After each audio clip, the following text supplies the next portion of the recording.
2026 में ग्रो के brokerage charges काफी ज्यादा बढ़ चुके हैं। और अगर आप ग्रो में डीमैट अकाउंट ओपन करने का सोच रहे हो या अगर आपका पहले से डीमैट अकाउंट ग्रो में एक्टिवेट है और आप उसमें एक्टिवली ट्रेड करते हो तो इन चार्जेस के बारे में आपको भी जरूर पता होना चाहिए। मैं पिछले 3-4 साल से ग्रो एप्लीकेशन को यूज कर रहा हूं और पिछले 3 से 4 सालों में ग्रो के चार्जेस बहुत ज्यादा बढ़ चुके हैं। तो आज हम intraday trading, delivery trading, mutual fund, ETFs सबके चार्जेस के बारे में डिस्कस करेंगे और देखेंगे कि क्या कोई हिडन चार्जेस भी आपसे लिए जाते हैं या नहीं। तो ग्रो के चार्जेस देखने के लिए मैं ग्रो का ही एप्लीकेशन है उसे ओपन कर लेता हूं और ओपन करने के बाद आपको जो प्रोफाइल वाला बटन है इसके ऊपर क्लिक करना है।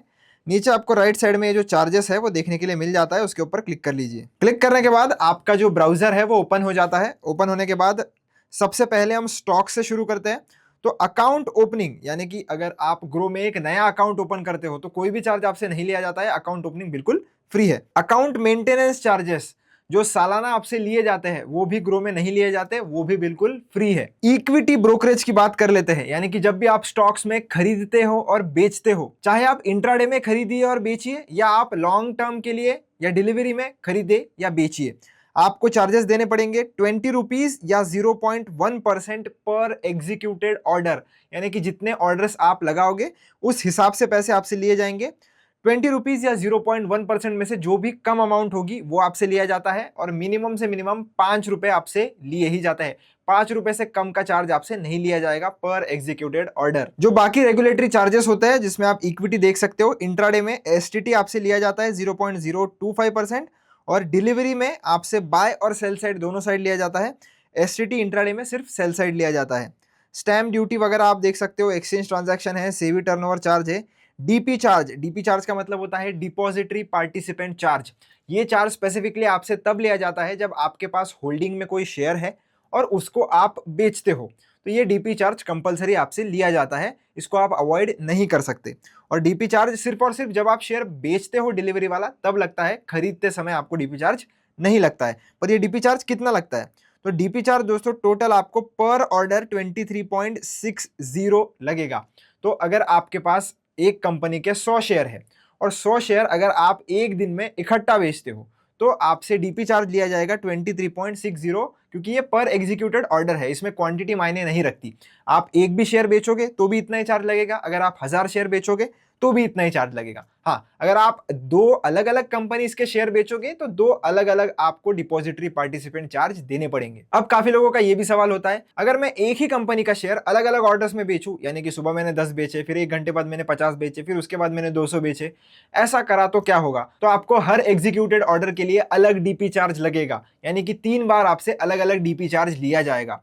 तो हमेशा ध्यान रखें, अगर आप एक ही दिन में क्वांटिटी एग्जिट करना चाहते हो तो एक ही ऑर्डर में करोगे तो कम चार्ज लगेगा, ज्यादा ऑर्डर्स लगाओगे तो ज्यादा चार्ज आपको देना पड़ेगा। इसी के साथ साथ पेनल्टीज की अगर हम बात करें, आपकी पोजीशन अगर ऑटो स्क्वायर ऑफ होती है, उसका कारण कुछ भी हो सकता है, शायद इंट्राडे में लेने के बाद आपने 3:20 के बाद होल्ड कर ले हो, मार्जिन का शॉर्टेज आ जाता है, कुछ भी कारण हो सकता है, उसके लिए 50 रुपीज पर पोजीशन आपसे पेनल्टी ली जाती है। डीलेड पेमेंट चार्जेस भी आप देख सकते हो 0.05% पर डे, इसमें जीएसटी इंक्लूसिव है, सिंपल इंटरेस्ट कंपाउंडेड मंथली। तो अगर आपसे कोई भी चार्जेस रह जाते हैं तो उस पर ब्याज भी आपको देना पड़ता है। अगर आप कोई शेयर को प्लेज करते हो तो 20 रुपीज पर ISIN प्लेज करने के लिए भी अलग से और अनप्लेज करने के लिए भी अलग से पैसे लिए जाते हैं। 18% जीएसटी लगभग हर एक चीज पर लगता है, आप देख सकते हो कौन से चीजों पर लगता है। MTF के चार्जेस की बात करूं तो इधर भी ब्रोकरेज आपसे 0.1% पर ऑर्डर वैल्यू का रहता है। इधर मिनिमम 20 रुपीज का जो फैक्टर है वो नहीं है, 0.1% जितना भी वैल्यू होगा उतना आपको ब्रोकरेज लगेगा। उसके बाद जो इंटरेस्ट चार्जेस होते हैं वो होते हैं 14.95% पर एनम, जितना भी अमाउंट आपको फंड किया जाता है उस पर। बाकी के चार्जेस आप इधर पढ़ना चाहो तो पढ़ सकते हो। अभी हम बढ़ते हैं फ्यूचर एंड ऑप्शंस की ओर। तो काफी लोग फ्यूचर एंड ऑप्शंस में भी ट्रेड करते हैं। फ्यूचर एंड ऑप्शंस की बात करें तो इधर फ्यूचर एंड ऑप्शंस इक्विटी में अगर आप ट्रेड करते हो जिसमें हमारे इंडाइसेस वगैरह भी आते हैं, तो फ्यूचर्स में एसटीटी आपको लगता है 0.02% सेल साइड में, और ऑप्शंस में आपको एसटीटी लगता है 0.1% जितना भी प्रीमियम चल रहा होगा सेल साइड में। स्टैम्प ड्यूटी भी आपसे ली जाती है, एक्सचेंज ट्रांजैक्शन है, सेवी टर्नओवर चार्ज है। डीपी चार्जेस नहीं होते फ्यूचर एंड ऑप्शंस में, ये एक अच्छी बात है, पर बाकी सब जो चार्जेस है वो आप इधर देख सकते हो। और एसटीटी रिसेंटली इस बजट में बढ़ भी चुका है, तो आपको वो भी ध्यान रखना पड़ेगा। कमोडिटी में अगर आप ट्रेड करते हो तो उस हिसाब से आप देख भी सकते हो। ऑप्शंस में थोड़ा बहुत आपको कम देखने के लिए मिलेगा, प्रीमियम का 0.05% ही ये लोग सेल साइड में चार्ज लेते हैं, पर फ्यूचर्स वगैरह बाकी अगर आप देखोगे तो मोस्टली सेम है। और ये जो परसेंटेज है MCX और NSE के वो डिफरेंट है, तो आप किस में ट्रेड करते हो उस हिसाब से आप चेकआउट कर सकते हो। बढ़ते हैं दोस्तों आप म्यूचुअल फंड्स की ओर। तो म्यूचुअल फंड्स पे मैं क्लिक करता हूं। क्लिक करने के बाद यहाँ पर कोई भी ट्रांजैक्शन चार्ज नहीं है, यानी कि अगर आप म्यूचुअल फंड में इन्वेस्ट करते हो तो सारे के सारे डायरेक्ट म्यूचुअल फंड्स आपको मिलते हैं, कोई भी ग्रो उसमें कमीशन नहीं लेता है। अगर आप इन्वेस्ट करते हो उसके लिए भी कोई चार्ज नहीं है, अगर आप पैसे निकालते हो उसके लिए भी कोई चार्ज आपसे नहीं लिया जाता। तो ये जो म्यूचुअल फंड का जो सेक्शन है वो कंप्लीटली इन्होंने फिलहाल के लिए तो फ्री के लिए रखा है।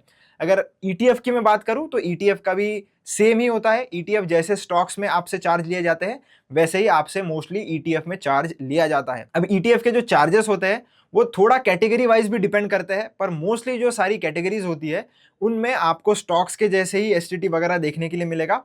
कुछ 2-3 कैटेगरीज ऐसी है जिसमें STT लगता है, नहीं लगता है, तो वो हम किसी और वीडियो में बात करेंगे। ETF का जो टैक्सेशन और चार्जेस होता है वो थोड़ा अलग से कैलकुलेट किया जाता है, वो हम किसी और वीडियो में बात करेंगे, पर फिलहाल के लिए आपके आइडिया के लिए ये आप समझ लीजिए। इसके अलावा एग्जांपल लेकर भी अगर मैं आपको कैलकुलेट करके बता दूं कि कितने ज्यादा चार्जेस आपसे लिए जाते हैं, तो ये जो ब्रोकरेज कैलकुलेटर है आपको स्टॉक्स वाले सेक्शन में देखने के लिए मिलेगा। इसको भी आप ओपन करके एक बार देख लेते हैं एग्जांपल लेकर।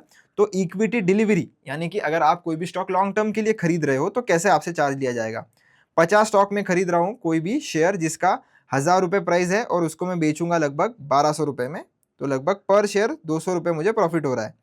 तो टोटल टर्नओवर आप देख सकते हो 10,000 का लगभग मुझे प्रॉफिट हुआ, उस पर 169 रुपीज़ के आसपास के लगभग मेरे चार्जेस लग जाएंगे और नेट प्रॉफिट और लॉस मेरा इधर दिखाई दे रहा है। अब सेम चीज़ अगर हम इक्विटी इंट्राडे में भी करें तो आपको 67.69 के आसपास चार्जेस लगेंगे, जिसमें आप चार्जेस का ब्रेकडाउन जो है वो देख सकते हो, और नेट प्रॉफिट एंड लॉस आपके सामने है। अगर सेम चीज़ अगर हम FNO में करें तो FNO में आप देख सकते हो 154.30 का चार्ज लगेगा और प्रॉफिट आपके सामने है। अब अगर आपको कैलकुलेट करना है तो आप ये सारा मेथड यूज कर सकते हो ब्रोकरेज कैलकुलेटर। अगर आप डायरेक्टली जब ट्रेड कर रहे हो तब आपको चार्जेस देखने हैं तो वो भी कैसे देखने में आपको बता देता हूँ। उसके लिए मैं एप्लीकेशन ओपन कर लेता हूँ। एप्लीकेशन ओपन करने के बाद जैसे मान लेते हैं ये फिजिक्स वाला का शेयर है, इसमें आप चाहे लॉन्ग टर्म खरीद रहे हो, इसको इंट्राडे में ट्रेडिंग कर रहे हो, इसके ऊपर क्लिक करके अगर मैं बाय के ऊपर जाऊँ तो आपको सबसे पहले क्वांटिटी अपनी लगा लेनी है। जैसे मैं 100 क्वांटिटीज़ की खरीदना चाहता हूँ और डिलीवरी में खरीदना चाहता हूँ, मार्केट प्राइस पर ही खरीदना चाहता हूँ, तो आपको रिक्वायर्ड वाला जो बटन है ना इसके ऊपर क्लिक करना है। आपको ये ब्रोकरेज वगैरह सब कुछ देखने के लिए मिल जाता है, पर ध्यान रखना ये जो चार्जेस आपको दिखाई दे रहे हैं ये सिर्फ और सिर्फ बाय साइड के हैं, यानी कि जब आप ट्रेड में बाय ऑर्डर लगा रहे हो सिर्फ उसके। जब आप ट्रेड को बेचने जाओगे तब सेल साइड में आपसे अलग से चार्जेस लिए जाएंगे। तो जब आप बेचोगे सेम चीज आपको करना है, रिक्वायर्ड वाले बटन पर क्लिक करना है, आपको सेल साइड के भी चार्जेस देखने के लिए मिल जाएंगे। तो ये मेथड मैं हमेशा यूज करता हूँ जब भी कोई ट्रेड ले रहा हूँ, ताकि आपको पता रहे अगर आप बहुत ही छोटे छोटे प्रॉफिट्स बुक करते हो तो उस केस में आपके चार्जेस ही ज्यादा चले जाएंगे जितना भी आप प्रॉफिट बुक करोगे उससे। तो हमेशा एक बार चार्जेस चेक कर लीजिएगा और उसी हिसाब से अपना रिस्क रिवॉर्ड जो है वो आप प्लान कर सकते हो। वीडियो अच्छा लगा हो तो वीडियो को लाइक कर देना, चैनल को सब्सक्राइब जरूर कर देना। मिलता हूं नेक्स्ट वीडियो में, धन्यवाद।